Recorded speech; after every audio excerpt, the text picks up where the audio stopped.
Detective, can you describe what you observed in State's Exhibit 11A? This is the pet cemetery. As I earlier testified, we knew it was the pet cemetery because of the black dog statue that was next to the post. Detective, can you, with the pointer, point out the black dog? Sorry. Right there. Thank you. Also in this photograph is the fire pit that is sectioned off that we were also going through, and the blue tarps, anything of interest or evidentiary value that we dug out of the ground were placed on the blue tarps. Thank you.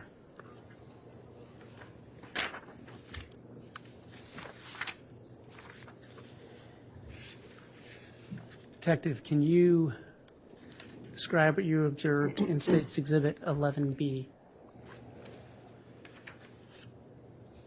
As I testified earlier, when we began digging down, we could notice the difference in soil from dry soil to a moist soil, and we started to get into clumps of rotted flesh, charred flesh, and this is starting to get down into the rotted flesh and the charred flesh.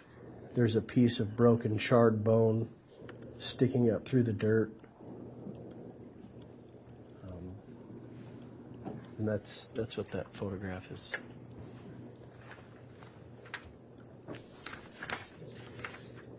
Detective, can you describe what you observed in State's Exhibit 11C?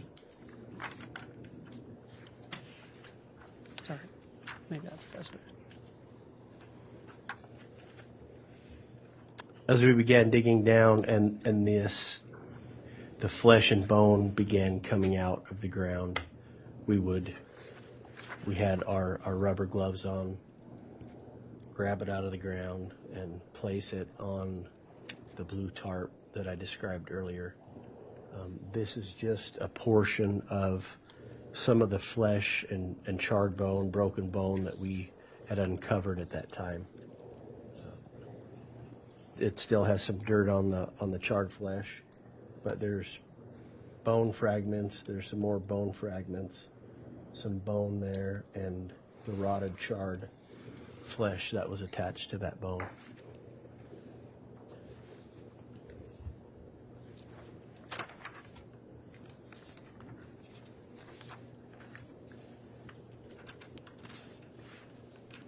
Detective, what did you observe in State's Exhibit 11D?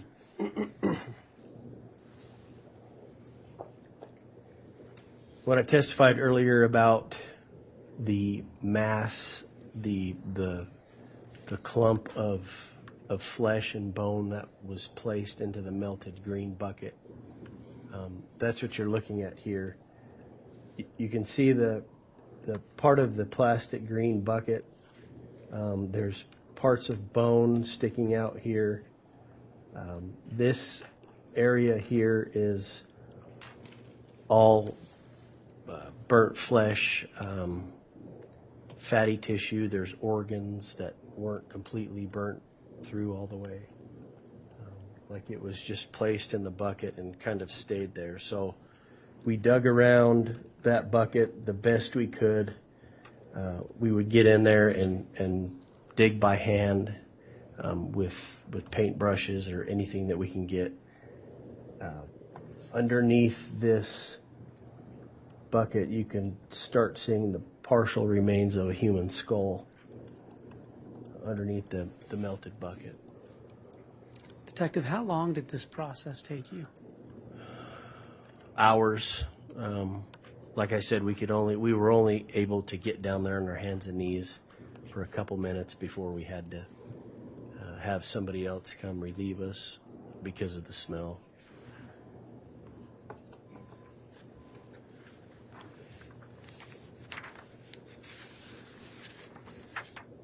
Detective, what did you observe in State's Exhibit 11E? This is a close-up of the partial skull that was under the melted green bucket. It was a plat bucket, and you can see the white lettering. There's an L there, but the bucket itself was melted, and all that was stuffed inside, and underneath there was part of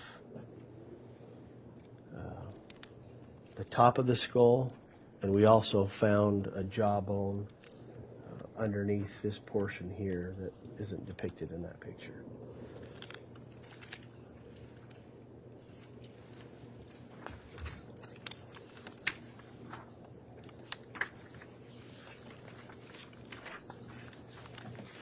Detective, what did you observe in State's Exhibit 11F?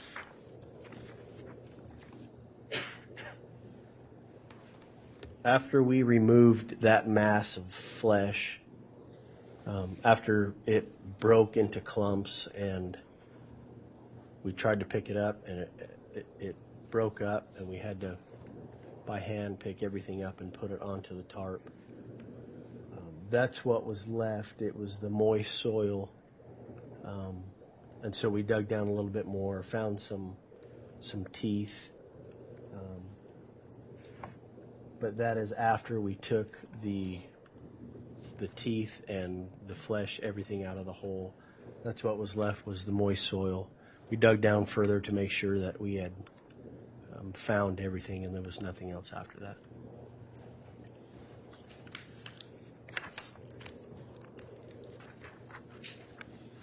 And Detective, what do you observe in State's Exhibit 11G? This was part of Tylee that was inside of the bucket that had broken up when we tried to move it onto the mat, or onto the tarp. There's bone, charred flesh, rotting flesh. There's part of the top of a skull here. The orbital sockets are there. That's the top of the skull. These are just some of the parts that we had to get out of the ground and placed onto the tarp.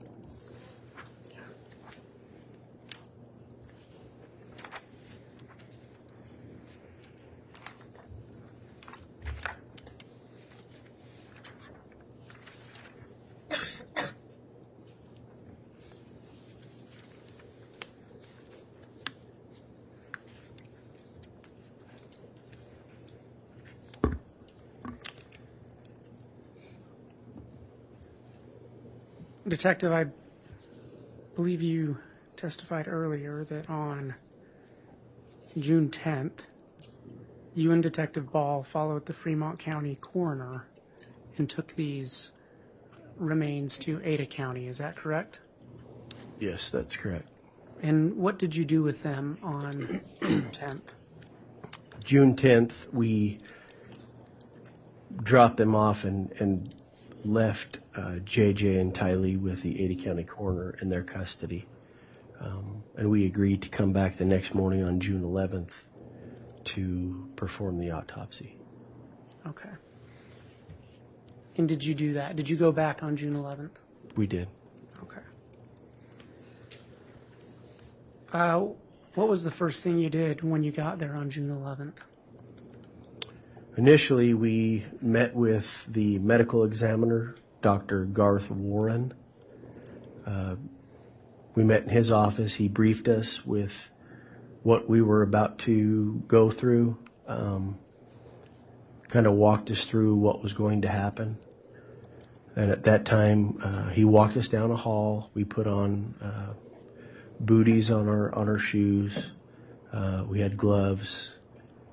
We signed in on the whiteboard, everybody that was inside the room. And at that time, Dr. Warren and his team brought out the black body bag that had contained the black plastic bag that we had taken out of the ground that day before. Okay. What did you observe next? They cut the seal on the body bag and unzipped the body bag, and it revealed the black plastic bag that had the duct tape. He placed that bag onto the metal table. It still had dirt on it from when we had taken it out of the ground. They took photographs, did whatever they need to do, and they cut down the center of the black plastic bag. Okay. When they cut down that plastic bag, what did you observe? I saw a little boy in red pajamas. He had a white plastic bag around his head, several layers of duct tape from his chin to his forehead area. His arms were duct tape with several layers of duct tape. His arms were folded like this across his chest. You guys see that? His feet were also duct taped and bound. He had a white and blue child's blanket placed on top of him. Okay. What did you observe happen next? Dr. Warren cut open the bag that was wrapped over JJ's head.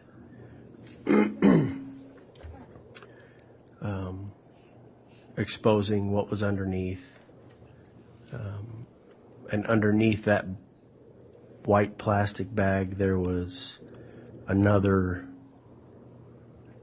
layer of duct tape across his mouth from jawline to jawline. Okay. And then what happened? He then cut the duct tape away from his arms to expose his wrists and his forearms. And when he did that, there was also another level of duct tape wrapped around his wrists. So his wrists were bound this way.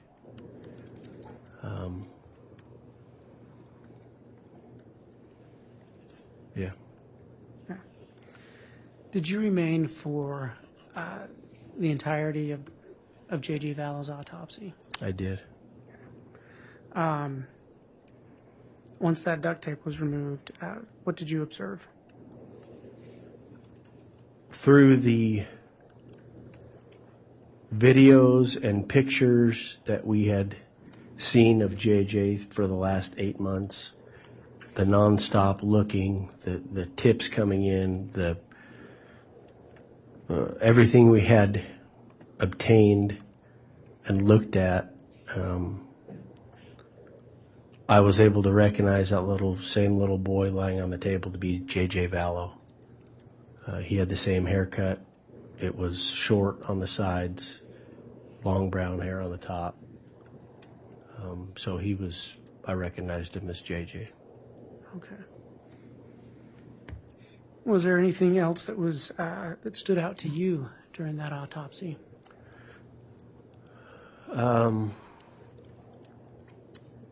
His pajamas were soaked with body decomposition. He still had on his pull-up nighttime diaper. There was some visible bruising on his arms that the medical examiner had pointed out to us.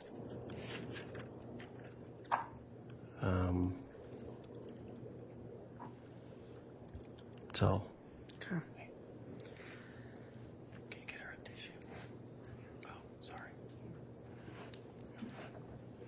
Detective, upon the completion of the autopsy of J.J. Vallow, what did you do? I'm sorry, can you repeat the question? Yeah. Upon the completion of J.J. Vallow's autopsy, what did you do next? Dr. Warren brought in the second set of remains of Tylee. He undid the body bag. Once he saw what was inside the body bag, he had advised us that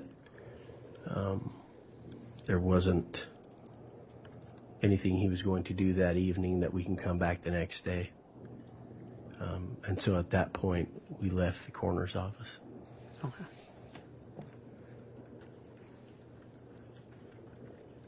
One moment, Your Honor.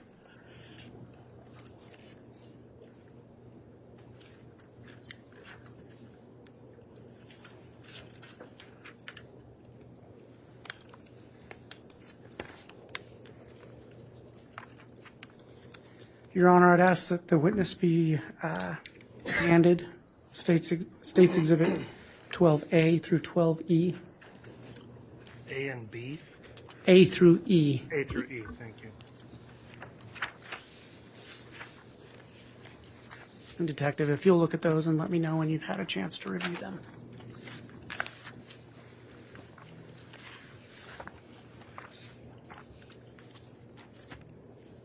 Okay. Detective, do you recognize those exhibits? Yes, I do. What do they purport to be? J.J. Vallow, in the condition that we first saw him after they cut open the black plastic bag. So are these photos from the autopsy? They are. Okay. And you were there the entirety of the autopsy? Yes, sir. And you saw it with your own eyes? Correct. Are those exhibits, exhibits 12A through E, true and accurate representations of what you witnessed that day? Yes. Your Honor, the State moves for admission of exhibits 12A through E. All right, is there any objection to states A through E, Exhibit 12? No, Your Honor. All right, states Exhibit 12A, 12B, 12C, 12D, and 12E are all admitted into evidence and may be published.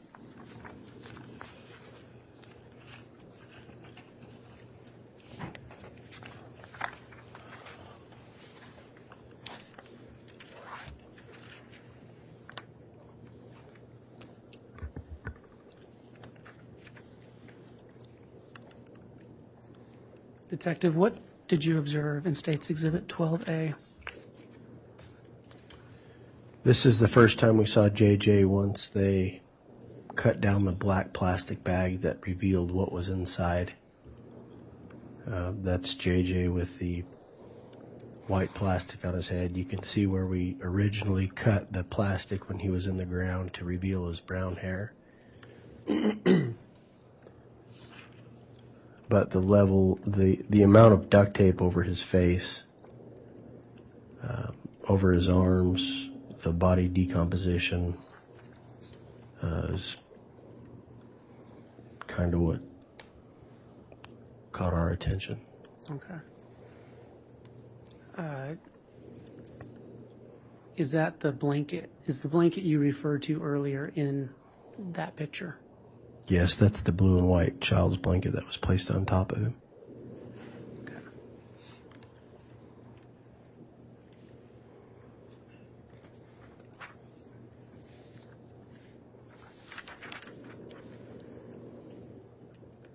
Detective, what did you observe in State's Exhibit 12B? That's the legs of JJ. He's still wearing the Skechers socks. Still has on the red pajama pants, and his ankles are also bound with duct tape.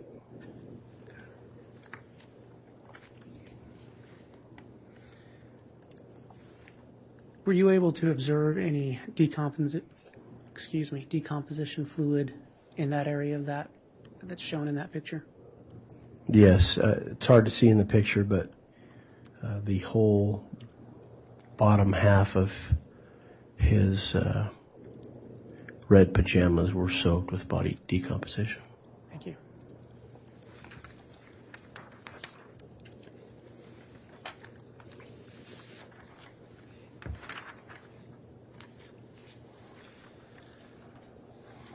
Detective, what did you observe in State's Exhibit 12C?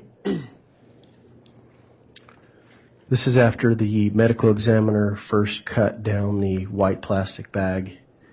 Like I testified earlier, he had a strip of duct tape around his mouth from jawline to jawline. As you can see, his skin's going through various stages of decomposition.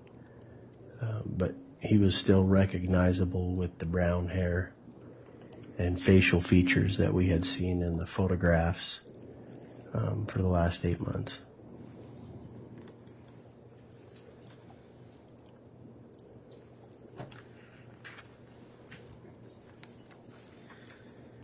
Detective, what did you observe in State's Exhibit 12D?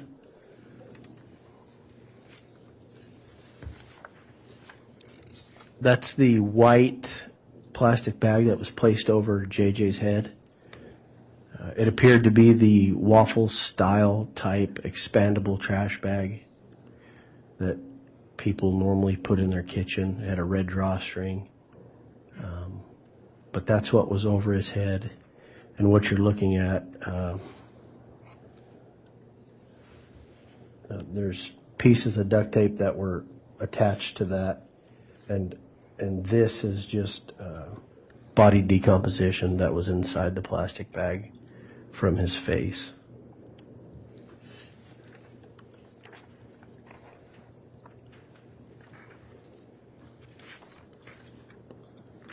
And what did you observe in State's Exhibit 12E?